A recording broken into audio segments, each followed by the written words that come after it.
We provide you the platform to turn your dreams into reality. Give wings to your aspirations with KR Mangalam University. इस वक्त की बड़ी खबर, देश के 4 राज्यों की 5 विधानसभा सीटों पर उपचुनाव के नतीजे आ रहे हैं। उपचुनाव में बीजेपी को तगड़ा झटका लगा है।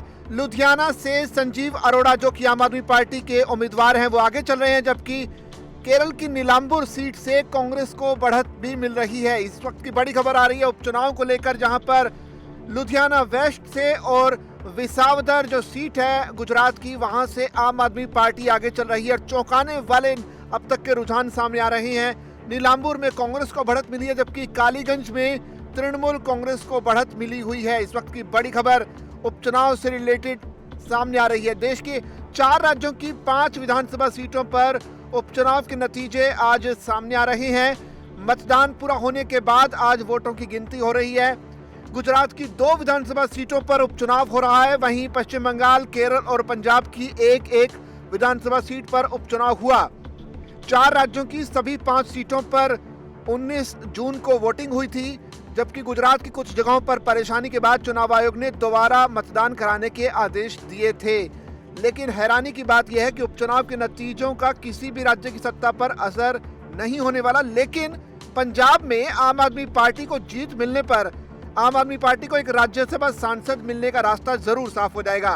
कयास लगाए जा रहे हैं कि पंजाब में आपको जीत मिलने पर अरविंद केजरीवाल राज्यसभा जा सकते हैं। ये भी जानकारी सूत्रों के हवाले से मिल रही है कि अरविंद केजरीवाल के वहां जाने का जो रास्ता है वो इसके जरिए साफ किया जा सकता है। अगर अब तक के अपडेट्स की बात की जाए तो लुधियाना पश्चिम सीट से आम आदमी पार्टी के संजीव अरोड़ा आगे चल रहे हैं। उनके पास 2482 वोट की बढ़त है।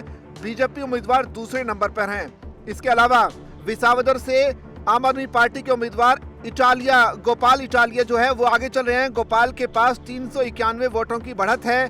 बीजेपी के किरीट पटेल दूसरे नंबर पर चल रहे हैं। इसके अलावा नीलांबुर सीट पर कुल 19 राउंड की गिनती होनी है, जबकि 4 राउंड की गिनती होने के बाद कांग्रेस उम्मीदवार आगे चल रही हैं। आर्यधन को अब तक 15,335 वोट मिले हैं, जबकि उनके पास 2,286 वोटों की बढ़त है। इसके अलावा पश्चिम बंगाल की अगर बात की जाए तो कालीगंज में टीएमसी आगे चल रही है। नादिया जिले के कालीगंज विधानसभा क्षेत्र में सुबह 8 बजे जब काउंटिंग शुरू हुई तो सबसे पहले पोस्टल बैलेट की गिनती शुरू हुई और इसमें तृणमूल कांग्रेस आगे चल रही है। कुल मिलाकर लुधियाना वेस्ट की अगर बात की जाए तो 14 राउंड में कुल काउंटिंग होनी है, जिसमें से अभी के हिसाब से देखा जाए तो आम आदमी पार्टी आगे चल रही है। यानी कुल 2 सीटों से आम आदमी पार्टी के लिए अच्छी खबर सामने आ रही है। एक गुजरात की सीट है और दूसरी पंजाब की सीट है। दोनों सीटों पर आम आदमी पार्टी आगे चल रही है। इसके अलावा केरल में कांग्रेस को बढ़त है, जबकि पश्चिम बंगाल में टीएमसी यानी तृणमूल कांग्रेस को बढ़त है। इस हिसाब से देखा जाए तो 4 राज्यों की कुल 5 विधानसभा सीटों पर आज काउंटिंग हो रही है और निश्चित तौर पर अभी तक की काउंटिंग के हिसाब से इसे बीजेपी के लिए बड़ा झटका माना जा रहा है। दैनिक जागरण लगातार अब तक इन उपचुनाव के नतीजों की अपडेट्स पहुंचाता रहेगा। आप बने रहिए हमारे साथ और जुड़े रहिए दैनिक जागरण के साथ।